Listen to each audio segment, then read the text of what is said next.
Siempre es especial venir a nuestro Teatro Campos de Bilbao, esta bombonera especial que encierra muchas historias. Y precisamente el invitado que viene hoy tiene su historia aquí y sabe muy bien qué es conocer parte de nuestro pasado para conocernos a nosotros mismos. Ha venido de muy lejos, desde Argentina. Felipe Piña, bienvenido. ¿Cómo estás? Un gusto estar acá, la verdad que es muy emocionante estar donde cantó Gardel en 1928, en febrero de 1928, un teatro hermoso. Y aquí, bueno, aquí cantó Carlitos. Había sido contratado por 5 días y se quedó como 15, ¿no? Se quedó 15, Sí. o sea que le gustó la ciudad. No, aparte lo contrataron para que actuase más. Exactamente, para más funciones. Cosa que ocurría habitualmente, ¿no? Ah, vale. Un éxito arrollador.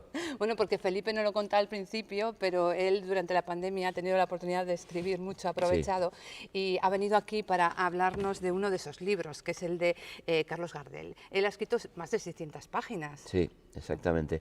Estuvo bueno que pude hacer los viajes previos a la pandemia, me dejó. Si no... Y luego fue todo pandemia, ya con el material de investigación avanzado. Y sí, fue un libro pandémico. Sí, vamos, luego de leer también de esto. Dicen que es una de las biografías más fehacientes, con más peso que se han escrito, ¿no? Porque cuentas muchas cosas, porque la vida de Carlos Gardel, aunque fue corta, da para esas 600 páginas y para mucho más. Sí, es muy intensa, la verdad que son muchas vidas en una vida, ¿no? Y sobre todo porque comienza con su infancia muy agitada, de niño inquieto que recorre teatros, porque la mamá era planchadora, y lo mandaba a los teatros, a los camarines, a llevar las camisas de los actores, y ahí cantaba y se empieza a ser conocido como el francesito cantor. Y bueno, tendrá una larguísima vida profesional, primero como cantante de folclore, de música de provincias, hasta que descubre el tango en 1917, un tango canción, ¿no? que va a ser su fuerte. Cuando ya tenía 27 años, 27 o sea que no años. es que empezase con ello. Sí, ¿no? sí, no, claro, pero su carrera ahí cambia completamente, ¿no? Bueno, y tampoco tenía referentes, ¿no? Porque claro. al final, ¿no? Le preguntan, ¿cuáles podían ser? No tenía. Ninguno porque él inventa el género y como él dice, es un intérprete, ¿no? Él interpreta el tango trasladándolo del poeta al oyente, tratando de que se entienda lo que quiso decir el poeta, y con mucha presencia y con mucha marcación de las palabras, de este contenido poético que tiene el tango, ¿no? Que yo digo que es preexistencialista, porque fíjate los temas que aborda, que son la soledad, las situaciones personales, las emociones, las alegrías también, ¿no? Los amores, la situación política, social, la situación de la mujer, bueno, todo eso está en el enorme repertorio tanguero, teniendo en cuenta que Carlos graba 800 canciones, ¿no? A lo largo de su vida. Bueno, Felipe, no hemos empezado por el principio, porque tú has escrito muchísimas cosas, eres historiador, conocido en Argentina por cómo cuentas la historia, ¿no? Pero, ¿qué es lo que te ha unido a ti a Carlos Gardel? ¿Tu abuelo puede ser? Literalmente la cuna, porque mi mamá me ponía la radio en la cuna y yo crecí escuchando esos tangos y a los 2 años cantaba tangos de Gardel. ¿Ah, sí? Y mi abuelo, muy tanguero, que me incentivaba, me daba manija, como se dice, para que cantara los tangos gardelianos. Y después, bueno, me lo iba cruzando en la vida porque allá se escucha mucho Gardel y en las investigaciones históricas de otros temas aparecía siempre Gardel por algún motivo, ¿no? Una figura omnipresente. Hay muchas cosas en torno a Carlos Gardel. Nació en Toulouse, Nació en Toulouse. Lo tienes clarísimo. Ninguna duda. Bueno, están los documentos, estuve en Toulouse, ahí está la documentación, el lugar donde nació, en el hospital de la Creu, donde hay una cosa muy notable, ¿no? Porque era un lugar donde iban muchas madres solteras, mujeres abandonadas, y muchas de ellas lamentablemente abandonaban a sus hijos, no por malas personas, sino porque no tenían recursos o porque la marcación social de una madre soltera en 1890. Y Berta, sin embargo, sin recursos y todo eso, asume su maternidad y lo pone por escrito, ¿no? Que es la madre de Jean Romuald Gardès, que era su verdadero apellido. Y padre desconocido al lado, ¿no? Padre conocido, cobarde, como ocurría en aquellos tiempos. Dejó embarazada a su novia y no apareció nunca más. Paul Lasserre, un tipo que luego se dedicó al delito y que hizo una fortuna y nunca lo reconoció, ¿no? Luego que dicen que lo quiso ver de mayor y que... Sí, pero es medio leyenda eso, porque probablemente... Lo que pasa es que los registros de partidas de barcos de Francia en ese momento se han quemado y no tenemos la certeza. Él dice que que vio, que fue el padre, pero él no lo quiso ver. No sabemos qué hay de cierto en esto, ¿no? Bueno, Berta fue una mujer muy valiente, ¿no? Totalmente. Que dijo cuantos más kilómetros mejor. Claro. Le hablaron de Argentina, de las Claro. oportunidades que tenían allí los migrantes, ¿no? Como planchadora. Particularmente, claro, los franceses que tenían buena imagen y una amiga que le dijo que ahí se podía trabajar de planchadora, le consiguió un trabajo, un lugar donde vivir, y ahí se fue con Carlitos de 2 años y medio. Por eso Carlitos decía, yo nací en Buenos Aires a los 2 años y medio. Eso, sí, eso lo decía él. Bueno, él consiguió, bueno, a través de ayudar a su madre, es lo que decía en la calle Correrías, creo que era. Corrientes. Corrientes, Sí. perdona. Allí es donde tuvo contacto con el mundo del espectáculo. Claro. ¿No? Y luego ya más mayor se animó hasta a cantar en algunos lugares. Sí, ya cantaba, no profesionalmente, y después empezó a cantar muy chiquito, 11, 12 años, en bares, en restaurantes de la zona. Después el mercado de Abasto, por eso el morocho del Abasto le decían, porque el Abasto era el gran mercado concentrador de Buenos Aires, donde venían los productos de las provincias y cada uno traía su ritmo, sus canciones, y mucho extranjero, puesteros españoles, franceses y demás, y ahí, bueno, se mezclaba todo eso y también fue un aporte cultural para su vida, ¿no? Claro. Y mientras Berta quería que su hijo fuese médico Obvio, abogado. obvio, como toda madre. Como toda madre, ¿no? Claro. Luego estuvo encantada, pero sí que... Y claro, después cuando Carlitos empezó a triunfar, le perdonó que no haya sido ni médico, ni abogado, ni notario, ni nada de eso. Pero bueno, yo creo que eso que hizo Berta por él, entiendo, ¿no? Por la historia, que Carlos se lo quiso, no sé si regalar o Retribuir. devolver, sí, Sí, retribuir sí. en vida, ¿no? Porque estuvo muy presente ella, ¿no? Él estuvo toda la vida agradecido a su madre y estuvo muy presente en la vida de la madre. Lo primero que hizo cuando tuvo dinero fue comprarle una casa a su madre y cuidarla mucho, ¿no? Y bueno, por supuesto, cuando él muere, la madre queda completamente desolada, ¿no? Hay unas fotos ahí tremendas de... Para mí mi hijo no ha muerto. Siempre lo espero, como siempre lo espero. Y me parece siempre que le voy a llevar su matecito a la cama, siempre como hacía antes, para despertarlo. Me decía, y no había dormido de toda la noche, me decía, mamá, me acabo de dormir.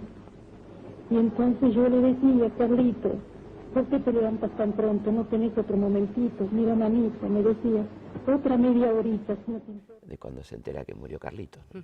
Bueno, Carlos Gardel también fue pobre, se fue de Sí. algunos hoteles sin pagar. Obviamente, sus primeros años de carrera son desastrosos. Está con su compañero Razzano, le va muy mal en giras por provincias y se tienen que escapar de los hoteles sin pagar. Efectivamente, así es.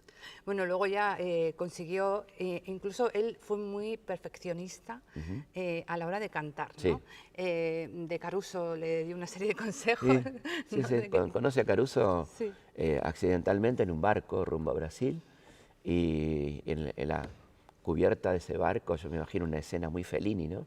Donde los dos intercambian canciones y Caruso le dice que tiene una voz increíble, que se cuide, que es más barítono que tenor y que estudie canto lírico. Y ahí él contrata al profesor Bonesi, que era un profesor del Teatro Colón, teatro muy importante de ópera de Argentina, y empieza a estudiar canto lírico. Por eso tiene a veces esos cambios de consonantes que son muy del canto lírico, ¿no? Sí, O hay gente colocar que la dice- voz, cuando lo ves en las películas, unas muecas exageradas que son de cantante lírico. Sí, que hay gente que viendo cómo pronunciaba se pensaba que era un defecto que tenía él, ¿no? Para Pero nada, para nada, ¿no? Para nada, él hablaba normal y hacía cambios de la N por la R, de acuerdo a como le convenía, ¿no? Bueno, hay una historia de una de sus canciones. Él como compositor, vale, él no entendía de partituras, pero lo hacía todo muy de oído, ¿no? Sí. Él llamaba a su Beethoven particular, Exacto, al ¿no? Beethoven particular, que era Terek Tucci cuando está en Nueva York y le dicta nada más y nada menos que por una cabeza, por teléfono. A las 3 de la A mañana. las 3 de la mañana y Beethoven anota, dice, che, Beethoven, sentate al piano y anotate esta, y es nada más y nada menos que por una cabeza, una cosa maravillosa. Claro que cuando le llamó a las 3 le dijo, esto no me suena Esto bien. no me suena muy bien, dice, no, bueno, el otro día, dice él, ¿no? Tucci, cuando me senté al piano dije, qué maravilla. Había que dormir un poco Claro, para había que esto. dormir un poco. Es que a raíz de las composiciones he leído que hay una de las canciones, La Cieguita, que la hizo un compositor de aquí de Bilbao, porque Así es. fue amigo de él, ¿no? Sí, por eso es que hubo mucho tango aquí en España, ¿no? No solamente aquí, también en Barcelona hay autores, Fumando Espero, por ejemplo, es de un catalán. Así que el tango había entrado aquí muy tempranamente, ¿no? A principios de siglo, en el año 5 o 6. El tango argentino, porque estaba el tango andaluz, ¿no? Y le fue muy bien. Y ya empezó a haber cantantes españoles de tango y compositores de tango españoles muy buenos. Antes de la llegada de Gardel, que fue como el que le arruinó el estofado a algunos cantantes, como Espaventa, que era un argentino que le iba muy bien. Y él dice siempre, hasta que llegó Gardel. Claro. Bueno, es que luego al final Carlos fue un modelo para, Y sí, para el mundo del tango, ¿no? absolutamente. Desde la forma de pararse, la forma de cantar, la forma de tomar la guitarra, todo eso marcó al resto de los cantantes. Es el cantor de tango, ¿no? Hay muchas historias en torno a su vida. A él le gustaba la noche. La noche, por supuesto. Noctámbulo total. Noctámbulo Y total, comer muy bien. Comer muy bien. Comer muy bien, y acá en España se volvía loco porque le encantaban los mariscos. Pero claro, tenía que, por lo tanto, hacer 3 horas de gimnasia todos los días a la mañana, estuviera donde estuviera, porque no engordaba, tenía tendencia a engordar. Sí, llegó a pesar 118, 120, 120. solamente en su juventud. Después ya se puso en su peso y lo mantuvo para siempre con gran esfuerzo, ¿no? Con disciplina de 2 horas, da igual, Total. nieve. En París, total. en Nueva York, con frío, todo, sí. ¿Qué es lo que más te ha llamado la atención de la documentación que has encontrado? ¿Hay algo que te haya sorprendido? Desheredados, podemos decir, eso se ve muy claramente. Hasta el punto de que igual gente que no podía comprar una entrada aquí, cuando salían, Siempre. les regalaba, ¿no? Por lo menos 5 temas. 5 temas. Y hay que decir que él era un tipo tremendamente generoso en sus conciertos, que a veces duraban 2 horas, ¿no?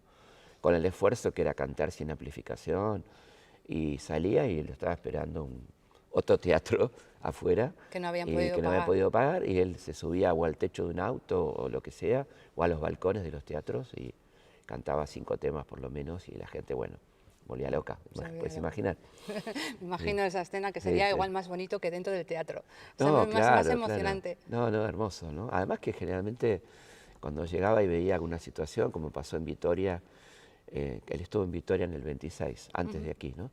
Y encontró un niño pobre en la puerta, y bueno, no solamente que lo invitó a él y a su madre, sino que los invitó a cenar, y el niño le contó que su papá estaba en Buenos Aires, pero que habían perdido contacto. Y cuando llegó a Buenos Aires los puso en contacto, ¿no? O sea, Así hizo una cosa le gustaba muy esa. linda, muy linda persona. Antes hablamos de este escenario porque hablabas ahora de Vitoria. Sí. Claro, 2 años después vino Claro, a Bilbao, ¿no? Es exactamente. la única vez que estuvo aquí. La única vez que estuvo en Bilbao, exactamente, y le fue de maravillas.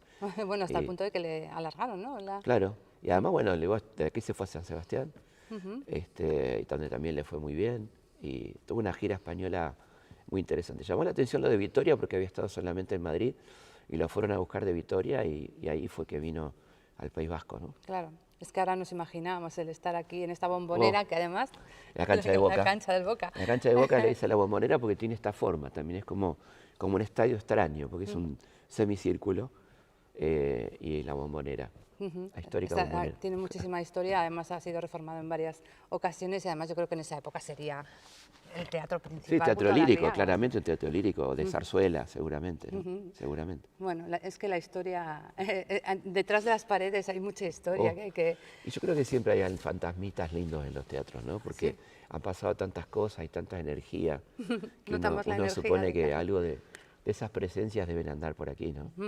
Bueno, un Carlos Gardel que murió muy joven. Muy joven, a los 44, no llegó a cumplir 45, en un accidente tremendo de avión en tierra, porque el avión no puede despegar y golpea contra otro de lleno, que tenía el tanque de combustible repleto ambos, y un incendio tan feroz que no pudieron llegar los bomberos, no había manera de acercarse, ¿no? No hubo nada raro ahí, no hubo ningún complot, como se dijo, porque esto fue noticia en los diarios del mundo en aquel momento, tapa. Y entonces, bueno, empezaron a inventar historias para vender más ejemplares de complot, tiroteo, bomba, bueno, nada de eso fue cierto. Que Fue decían una que de- incluso el Carlos Gardel había disparado, ¿no? Sí, O había sea, disparado igual, contra sí. el piloto, una locura. No, nada. Hubo 3 testigos presenciales, 3 sobrevivientes, uno de ellos español, el catalán Plaja, que era su profesor de inglés, porque después de esta gira Carlitos volvía a Nueva York, iba a hacer una comedia en Broadway con Gloria Swanson, y también una película en Hollywood, ¿no? En Y inglés, ya en inglés. Has ido a Colombia, ¿no? Sí. A investigar, para Sí. conocer. Lo tienes muy claro que fue un accidente. Sí, ¿Sigue un más? accidente, alguna mala praxis y algún mal estado del campo de aterrizaje, que lo hizo al piloto ir por una calle lateral, que le quitaba visión y por eso se sorprendió ya cuando no podía frenar con el otro avión, ¿no? Sí, porque era un piloto que llevaba mucha experiencia, Sí. tenía mucha experiencia, y además se habla de las premoniciones Sí. de que Carlos Gardel nunca había viajado en avión. No quería viajar en avión bajo ningún punto de vista, lo cual era completamente lógico, teniendo en cuenta que en esos años, año 35, había accidentes, te diría uno por semana, ¿no? Una locura. Estaba todo empezando, muy al principio de la aviación comercial. ¿Cómo es la vida? De repente... Sí, le había prometido a su madre no volar en avión y por eso la madre cuando la llaman por teléfono le dicen la noticia, dice no, porque mi hijo no volaba en avión. Ah, ¿no? claro. Claro. Sí, porque siempre había ido en barco y dirían, Nunca, "No sé, nunca mío". quiso. Ahí no le quedó otra y lo insultó bastante a su manager. A su madre por haberle Sí, llevado. sí, ¿por qué vamos en avión? No, bueno, no quedaba otra. Claro. Pues no vamos a destripar tampoco más de estos 600 páginas. Espolear, que como lo se que dice tiene, ahora. eso es, porque la gente lo que tiene que hacer es leerlo. ¿Esta imagen tiene alguna historia? ¿La Sí, habéis mucha elegido por historia. algo? Mira, en principio está sobre un baúl, porque acaba de llegar de España, Ah, mira. un baúl de barco típico. Está en la casa que le regaló la madre y está la foto de su abuelo francés, Vital Gardés. Está muy contento porque acaba de llegar. Y yo creo que esta imagen representa mucho más a Gardel que el Gardel melancólico de siempre, ¿no? Sí. El medio tristón. Yo creo que era un tipo muy alegre y por lo tanto me pareció hacerle justicia con esta foto, ¿no? Bueno, Felipe, que has escrito aparte de esto otro libro, ¿no? De calles. Sí, de calles que salió ahora en Buenos Aires, Buenos Aires. porque la gente nunca sabe en qué calle vive, ¿no? Porque te ponen un nombre ahí y quién es este tío, ¿no? Ah, sí. Entonces, o esta tía, Sí, pocas sí. tías, más tíos. Y bueno, sí, ahí está, por Sí. suerte muy bien, acaba de salir y está entre los primeros allá en Buenos Aires. Esto Estoy muy aquí están contento. intentando, pero sí es verdad que vas por una calle, Claro. General Salazar, María Díaz de Haro, ¿Quién y es? dices, ¿quiénes ¿Quién son es? ellos? Claro. No sabes que hay ¿Por una qué me tocó este? Claro, esta calle. tal cual. Pues ha sido un placer tenerte igualmente. en esta visita. Muchas gracias. Seguro que tendrás más historias que contar y que volverás pronto para Uy, hacerlo. me encanta. Espero que te vaya muy bien esta gira. Bueno, muchas gracias. Y que la gente conozca a Carlos Gardel, porque tener una edad no quita para saber de la historia. No, fíjate Rosalía cantando Volver, ¿no? El éxito que tuvo en el Madison cuando ella apenas dice yo adivino el parpadeo, que se vino abajo al estadio, ¿no? Claro, claro. Hermoso. Además has escrito para adolescentes y jóvenes Sí, para que para conozcan niños. la historia. Entonces, Cómo no. Yo te agradezco mucho este regalo de traerme aquí, la verdad que es una emoción. bueno, habrá muchos más regalos que hacerle, se lo merece, Muchas por gracias. habernos traído a Carlos Gardel y esta historia. Felipe, Muchas gracias. buen regreso Muchas gracias. y que vuelvas pronto. Pues me encantaría. Nosotros nos vamos, sí que regresamos, pero será la semana que viene.